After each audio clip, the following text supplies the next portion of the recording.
Saya maafkan, tak ada masalah. Itu sebab kadang kita kutuk orang, tapi kita tak fikir, aku ni ada peluang tak nak jumpa dia minta maaf. Kan? Artis-artis tu sebabnya di Indonesia, rancangan hiburan yang berunsurkan gosip di Indonesia dah lama haram dah.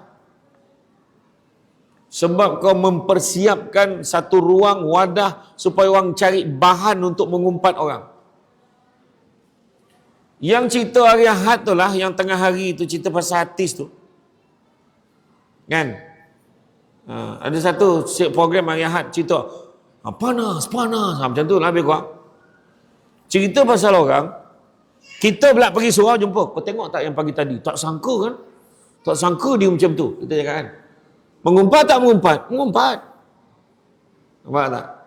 Tu sebab kata, masa bila nak jumpa dia minta maaf? Tak ada lah tuan. Tu sebab janganlah. Dia beritahu. Menghindarkan buat apa? Menghindarkan dosa berulang. Dengan muhasabah, kita tahu apa kelemahan diri, kita dapat elakkan mengulang kesalahan sama, dan taubat kita akan menjadi lebih jujur dan kuat. Ya Allah, ampunilah dosa aku, Ya Allah. Aku tak nak lagi dah cakap pasal orang, Ya Allah.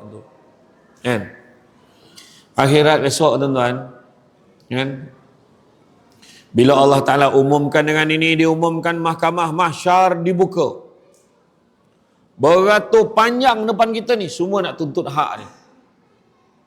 Dulu dia pergi kat kementerian ni ada urusan, dia potong queue. Mentang-mentang lah kaunter tu yang jaga tu jiran dia. Kan? Aku daripada pagi tunggu sesenang dia ke depan. Dia ambil hak aku, Ya Allah. Zab, ni pahala ni, yang berat tadi pahala tadi, ambil satu. Ambil satu. Dulu dia kutuk aku, Ya Allah, dia cakap aku macam ni, ambil satu ni. Habis pahala, tak, habis pahala. Ni, lepas tu bila pahala dah habis, ni beratur panjang lagi. Ya Allah, kenapa dia beratur lagi? Ya Allah, pahala aku dah habis dah. Kenapa dia beratur lagi? Maka Allah beritahu, sebabkan pahala kau dah habis, maka dosa orang tu pula kau ambil. Jadi mana nak? Tak usah tuan.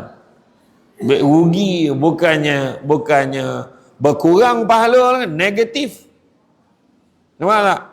Kemudian ketiga, kenapa muhasabah diri dapat menjernihkan hati?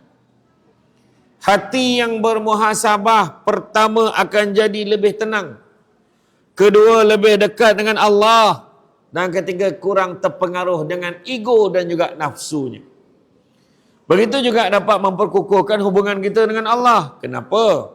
Pertama, bila kita